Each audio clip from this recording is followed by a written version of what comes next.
Seguimos con más aquí en las noticias de la mañana del Heraldo Televisión. Gracias por continuar con nosotros. Y el presidente López Obrador se pronunció de nuevo en su conferencia matutina sobre el conflicto con Ecuador.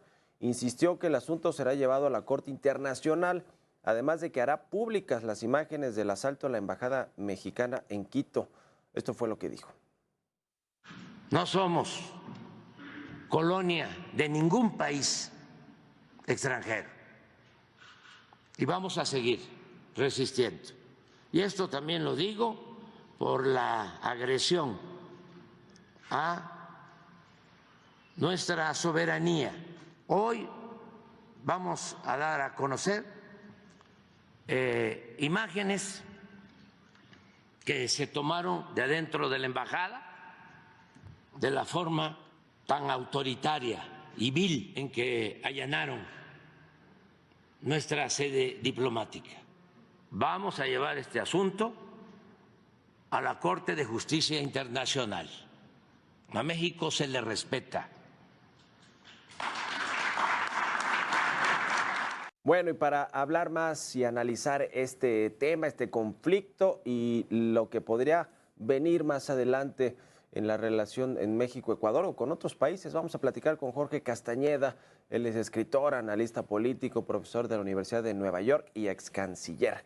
¿Cómo estás, Jorge? Buenos días. Hola, ¿cómo te va, Mario? ¿Qué dices de bueno? Gusto saludarte. Pues a ver, ¿cuál es tu análisis de esta crisis con Ecuador y de lo que sucedió allá en Quito? Mira, hay que tomar en serio una parte, que es que lo que hizo el gobierno de Ecuador, el gobierno de Noboa, es algo totalmente inaceptable, reprobable desde todos los puntos de vista, y no hay ninguna manera de justificarlo, de normalizarlo. Esa es una cosa. Ahora sí, como que estamos resistiendo contra una especie de invasión en potencia ecuatoriana a México. Digo, ya entiendo que pues un presidente tropical como López Obrador pues quiera envolverse en la bandera y dársela de niño héroe. Está un poco viejo para eso, pero en fin, pero digo, tampoco es para tanto. La verdad, digo, hay que criticar esto, denunciarlo y llevarlo a las instancias internacionales que sean pertinentes, sin tampoco pensar que eso va a cambiar algo. Pero hasta ahí, es decir, no es la invasión rusa de Ucrania, es un asunto pues un poquito, digamos, tiene elementos muy bananeros de ambos lados, aunque, insisto, es absolutamente reprobable lo que hizo el gobierno de Noboa. Por lo pronto ya el gobierno del presidente López Obrador, la canciller Alicia Bárcena dijo que van a ir a las cortes internacionales, a la ONU, la CELAC ya convocó a una reunión también de sus integrantes para tratar este tema. Ha habido respaldo internacional y no sé si de pronto es lo que buscaba el presidente López Obrador también con, digamos, llevar este caso al extremo también. Mira, yo creo que no se puede descartar, no hay elementos, pero no se puede descartar que todo esto haya sido una gran provocación urdida por López Obrador en contubernio con Rafael Correa, el expresidente de izquierda del Ecuador, que pasa una gran cantidad de tiempo en México, sí, aunque es prófugo de la justicia, y en México no ha recibido asilo, solo lo recibió en Bélgica. Sí. Donde pues le tendieron una especie de trampa o de celada al presidente ecuatoriano, joven, inexperto, empresario, que pues cayó en esa trampa. No lo afirmo, pero no lo descarto también, porque del lado mexicano hubo muchas irregularidades, Mario, o sea, no, insisto, no justifican ni mucho menos lo que hizo Ecuador, pero no dejan de existir esas irregularidades. Primero, pues que el ex vicepresidente Glass, ahora aparentemente enfermo, no sabemos si de un intento de suicidio o no, estuvo más de 3 meses en la Embajada de México en calidad de huésped, que es un concepto, un estatuto que no existe. en el derecho internacional. Él había solicitado asilo, el gobierno de México se esperó más de 3 meses para otorgárselo y entre tanto estaba en una situación irregular porque por un lado sí había una orden de aprehensión en contra de él y por el otro no había recibido asilo en la Embajada de México. Segundo, las declaraciones del presidente López Obrador insinuando o casi acusando a Noboa de haber ganado la elección gracias al asesinato de Villavicencio, pues el siguiente paso es que lo mandó matar. No lo dijo López Obrador, pero pues suena. Tercero,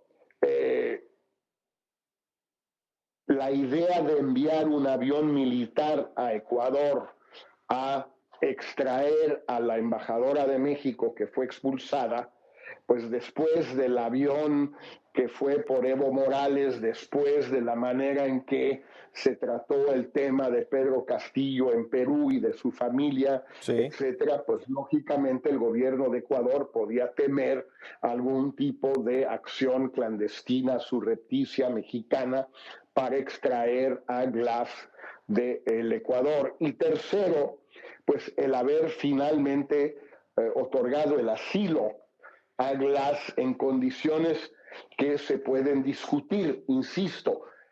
Todo esto no justifica ni excusa ni mucho menos lo que hizo el gobierno de Ecuador, pero son realidades también.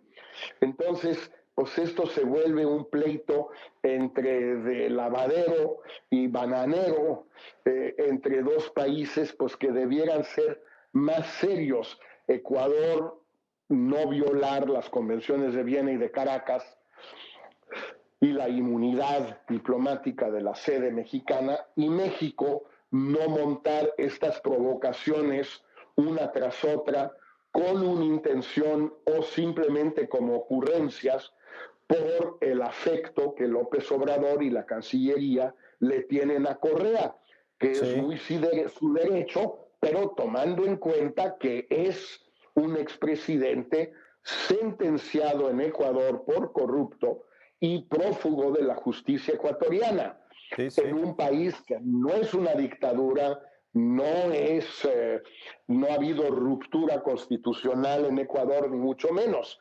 Puede uno estar de acuerdo o no con las políticas actuales bukelianas, digamos, de Noboa contra el crimen organizado, a mí me parecen altamente reprobables, pero esa es otra cosa.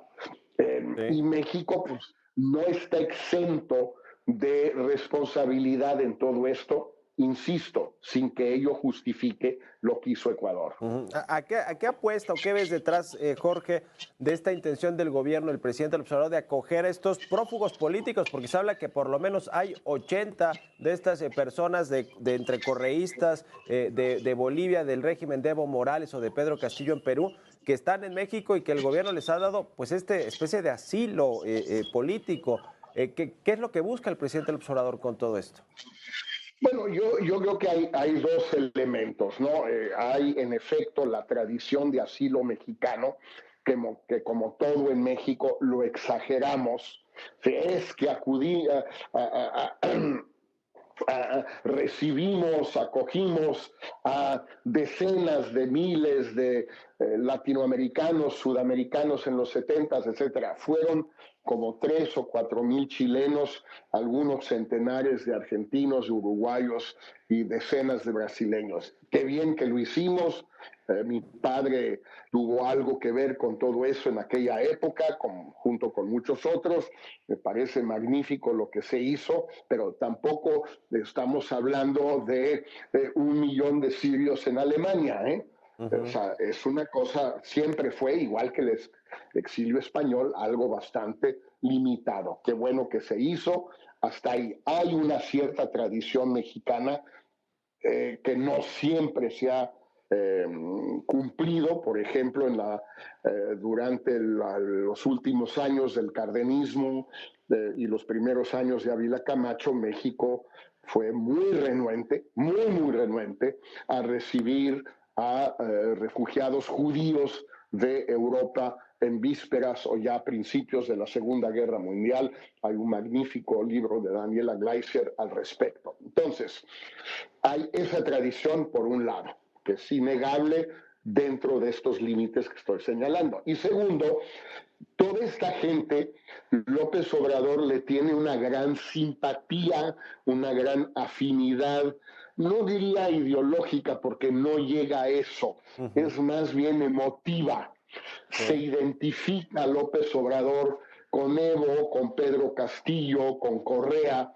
Con Correa la identificación es más compleja porque Correa es un personaje muy distinto a López Obrador. Tiene un doctorado de economía de la Universidad de Illinois, mantuvo el dólar como divisa del Ecuador durante 10 años de su presidencia. Es un personaje un poco distinto, pero en fin, Correa, Evo, Castillo, es el tipo de izquierda latinoamericana con la que López Obrador se identifica más. Sí. Un poco también se identifica con Petro de Colombia, muchísimo menos con Boric en Chile o con Lula en Brasil. Darle asilo a perseguidos políticos o prófugos políticos es una especie de intervención de la política interna o de asuntos internos de los países, porque el presidente López Obrador siempre apela a este asunto de la no intervención y dice que él no se mete en la política de otros países, pero no sé si esto es considerado en este sentido, Jorge. Mira, nadie le cree, nadie puede tomar en serio las declaraciones de López Obrador en materia de pegarse al principio de no intervención. Interviene cada vez que puede en los países donde le cae gordo el régimen y interviene también para ayudar a las dictaduras, porque López Obrador es cómplice de la dictadura de Cuba, de Venezuela y en menor medida de Nicaragua. Pero bueno, eso es aparte, nadie lo toma en serio, no creo que haya que prestarle demasiada atención a eso. Dar asilo no es una intervención ni mucho menos, y si lo fuera no sería grave. México le dio asilo, por ejemplo, en la embajada y después en la Ciudad de México a los sandinistas en Nicaragua y a los salvadoreños del FMLN en los años 70 y principios de los años 80, donde obviamente hacían política en México dirigida a derrocar a la dictadura de Somoza y al gobierno militar salvadoreño. Y bueno, ya ni hablemos de la complicidad del gobierno de Ruiz Cortines, de 54, 53 a 56, con Fidel Castro y Raúl Castro y el Che Guevara en México. Es decir, ellos estaban entrenándose, armándose, comprando un barco, etcétera, para ir a Cuba a derrocar a la dictadura de Batista. Cosa que qué bueno que los dejamos hacerlo en México, pero no nos hagamos tontos. De no intervencionista eso no tenía nada. Desde México complotaron ellos para derrocar un gobierno con el que México tenía relaciones diplomáticas. Eso siempre ha sido así y es puro cuento que les encanta a los del servicio exterior, los intelectuales de izquierda les encanta el cuento de que México interviene. No interviene. Claro que sí intervenimos, a veces para bien, a veces para mal. No tiene nada de grave todo esto. La historia real es esta que estoy contando, no la otra. Pero sí, pues López Obrador claramente ha alineado al país y a su gobierno con ciertos gobernantes o exgobernantes de América Latina y en contra de otros gobernantes de América Latina. Sí.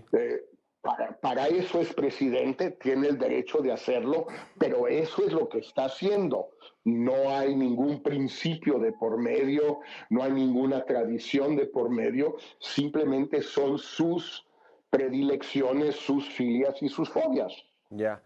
Pues muy interesante tu análisis, como siempre, Jorge, y te pregunto en unos segunditos así, ¿ves que va a restablecerse pronto esta relación diplomática con Ecuador o no de aquí a que acabe el sexenio? Pues mira, va a ser difícil. Yo creo que de aquí a octubre, pues no va a ser sencillo. Probablemente ya convenga que lo haga el próximo gobierno de México, pero entre tanto vale la pena subrayar, para terminar, esta cosa también medio bananera. Es decir, México rompió relaciones con Ecuador y retiró a todo su personal diplomático de Quito. Muy bien. Sí. El personal ecuatoriano en la embajada ecuatoriana en México ahí sigue. No los hemos expulsado ni ellos se han ido. Sí. Es decir, México rompió relaciones con Ecuador, pero Ecuador no rompió relaciones con México. Pues esa es la mexicana, es bananero el asunto. ¿Qué quieres? Y dicen que no tienen tampoco intención de pedirles que se vayan en el gobierno mexicano, pero bueno, así está la cosa. Entonces, Pero bueno, es tropical el asunto. ¿Qué le hacemos? gracias, querido Jorge. Un abrazo y buenos días. Un abrazo. Hasta luego, Jorge Castañeda, ex canciller, profesor de la Universidad de Nueva York y analista político.